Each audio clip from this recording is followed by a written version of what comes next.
भगवान के पास उद्धव जी आए, बोले हे प्रभु आपने बहुत गलत किया। बोले क्या किया? बोले आपने गोपियों के संग छल किया है। भगवान मुस्कुराए, बोले हमने छल किया? कैसा छल किया है?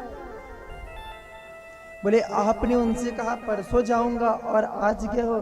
भगवान बोले बस उद्धव मैं यही चाहता था कि तुम मेरे मित्र थे, मेरे भक्त थे, पर मेरे प्रेमी नहीं बन पाए, तुम्हारे अंदर प्रेम नहीं था, तुम्हें प्रेम का पाठ पढ़ाने के लिए मुझे ये सब करना पड़ा।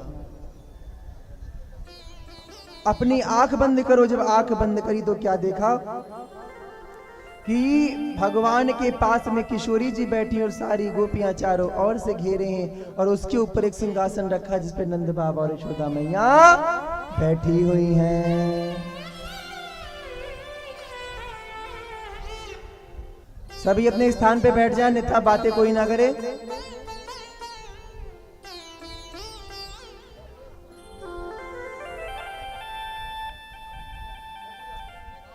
फिर कहते हैं अक्रूर जी के घर भगवान गए हैं उद्धव जी के साथ में, और एक दिन कुब्जा पर भी कृपा करने के लिए कुब्जा के घर भगवान गए हैं। तो इस प्रकार से पूर्वार्ध दशम स्कंद का पूर्व हुआ। 50 अध्याय के बाद में अब 51 अध्याय पूरे होने पर अब उत्तरार्ध में प्रवेश कर रहे हैं। तो उत्तरार्ध में जब प्रवेश कर रहे हैं तब कहते हैं कि जो जरासंध था, जरासंध को पता चला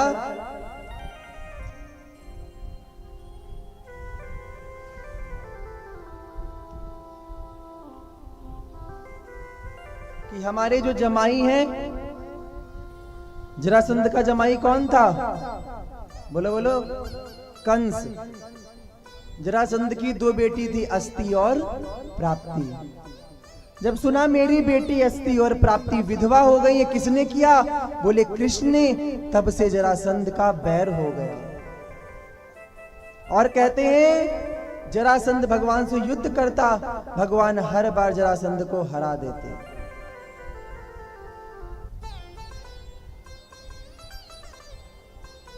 और कहते हैं भगवान जरासंध को हरा देते।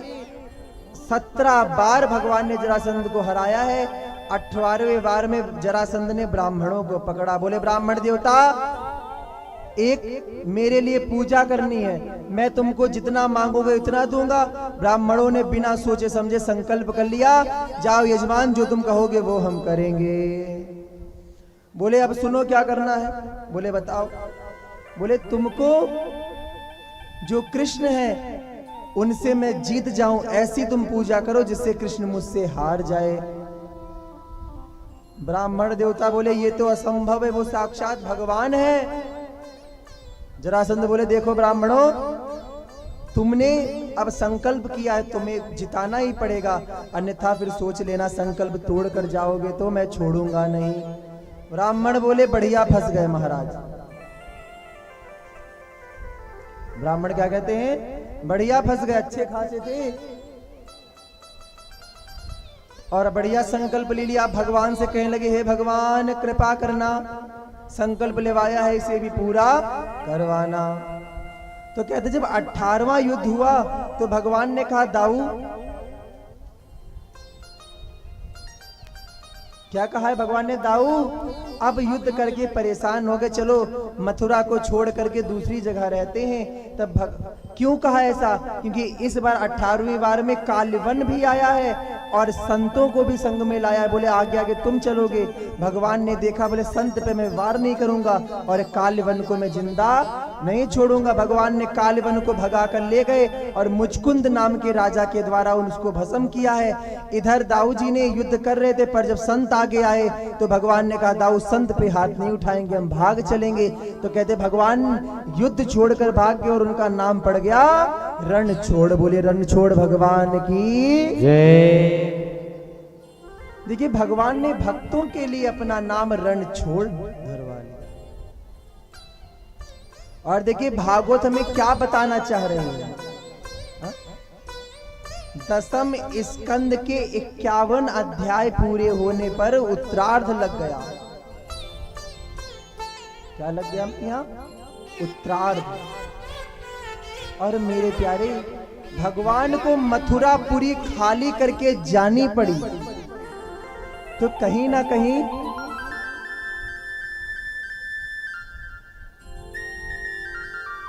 शांत होकर के सभी भैया अपना काम करें, बोल करके नहीं। और माताएं भी इधर उधर ना देखें, कथा पर ही ध्यान दें। बोलो राधे राधे। और कम बोलो, अभी तो बहुत बोल रहे हो, एक बार कम, एक लोग खाली बोल देना। बोलो राधे राधे, आधे आधे सब बोलो जय जय श्री।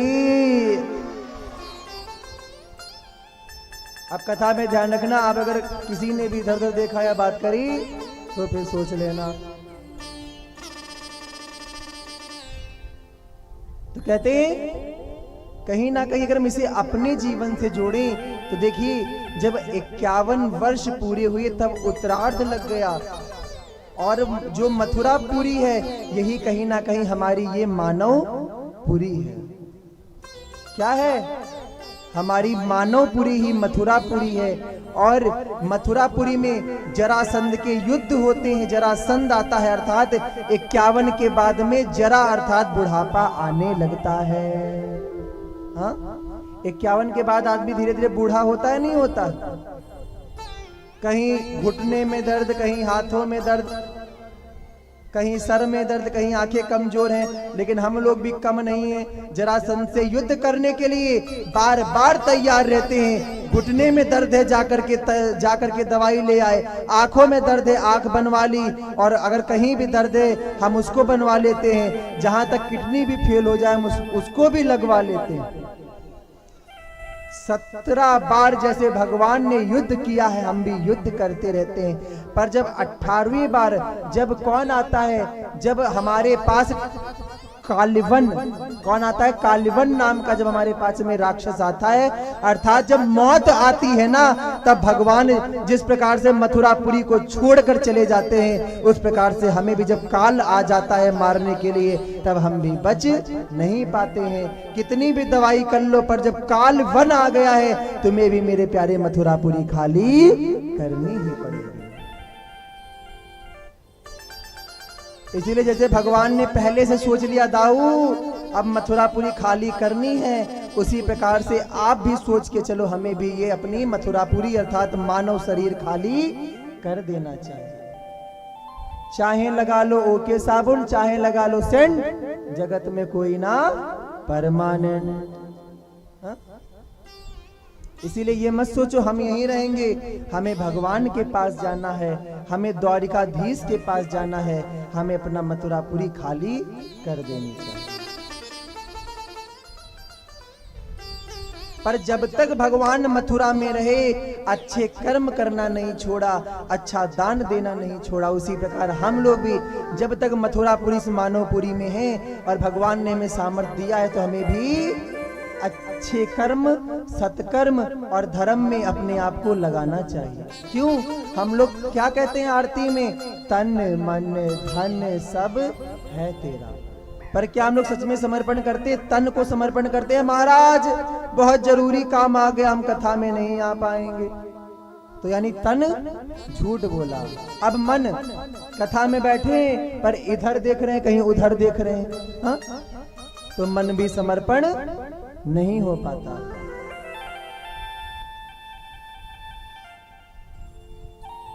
लेकिन धन जो है ना, उसको भी अगर समर्पण कर दिया जाए तो तन और मन अपने आप समर्पण हो जाते। क्यों? जहां हम धन लगाते हैं ना, वहां हम अपने आप मन से बैठते भी हैं और वो कार्य को सुनते भी हैं।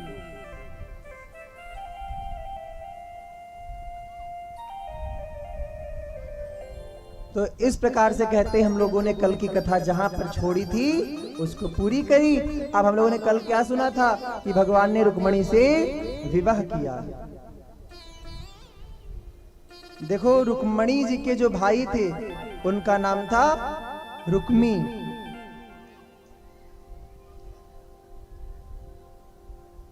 और शिशुपाल शादी करना चाहता था रुक्मणी मैया से, लेकिन भगवान करके ले गए। और देखा जाए कहीं ना कहीं जो लक्ष्मी है अर्थात रुक्मणी जी कौन है? साक्षात माता लक्ष्मी जी हैं। देखो हम लोगों के पास लक्ष्मी है, या तो हम उनके पुत्र बन जाएं, या तो हम उनके पुत्र बन जाएं, या तो हम उनके पिता बन जाएं, और कभी भी उनका पति नहीं बनना चाहिए।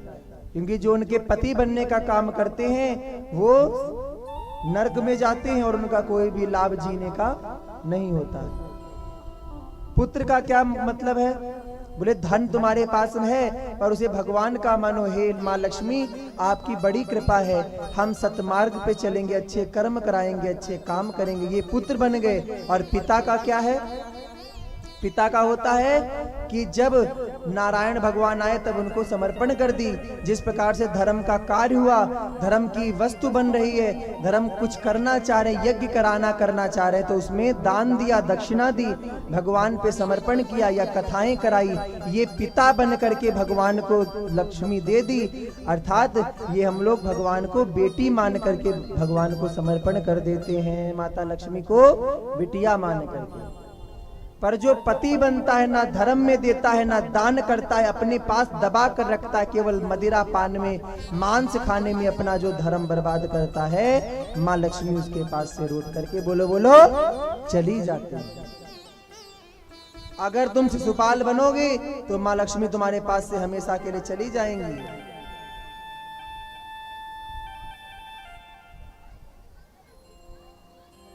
इसीलिए सब संत कहते हैं अपना जो धन है, तन है, मन है, तीनों भगवान में लगा लो।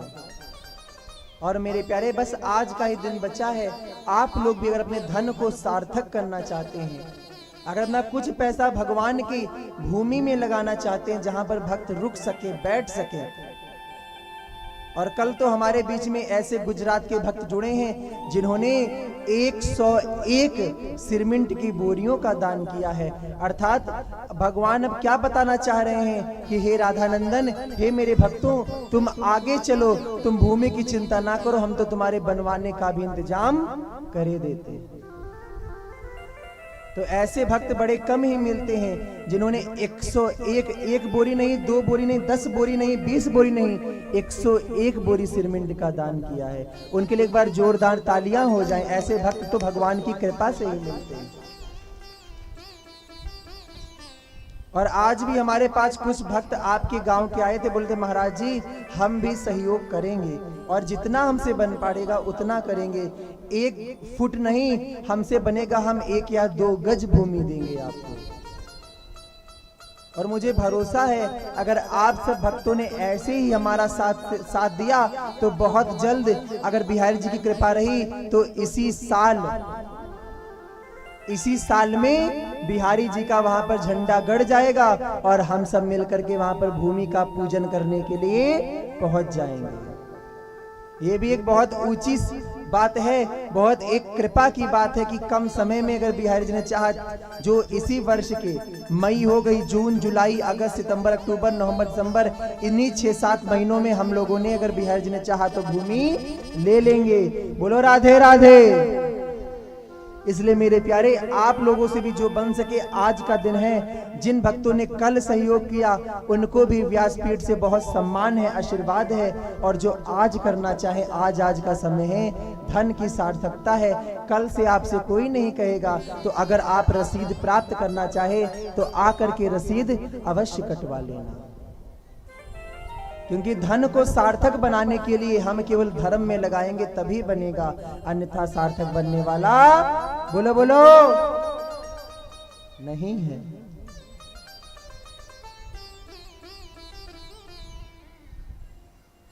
तो कहते जब पीछे पीछे जरासंध, शिशुपाल सब रुक्मी, शिशुपाल सब आने लगे,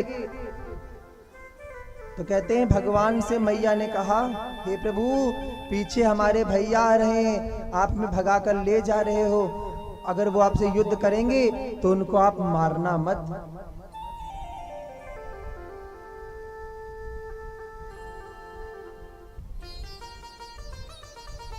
तो भगवान बोले ठीक है, जैसी देवी जी आपकी आज्ञा, नहीं मारेंगे।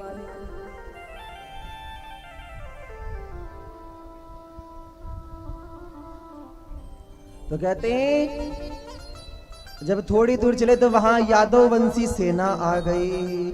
सोरे सप्त दशा हम वे सयुआगुनी पराजिता त्रयोविंशोऽति सौंदर्य जिज्ञाएक महम परे। कहते हैं उधर से युद्ध होना प्रारंभ हुआ तो इधर से दाऊ जी आए, बोले कन्हैया तू अकेला मत समझ, तू जा दुल्हनिया को घर लेकर के हम युद्ध करके आते हैं। तब कहते हैं यादवी सेना ने युद्ध करके सबको हरा दिया और वहां कन्हैया का विवाह हो गया। और द्वारिकाधीश के राज्य में सब द्वारिकावासी कहने लगे बोल रुक्मणी वल्लभ भगवान की।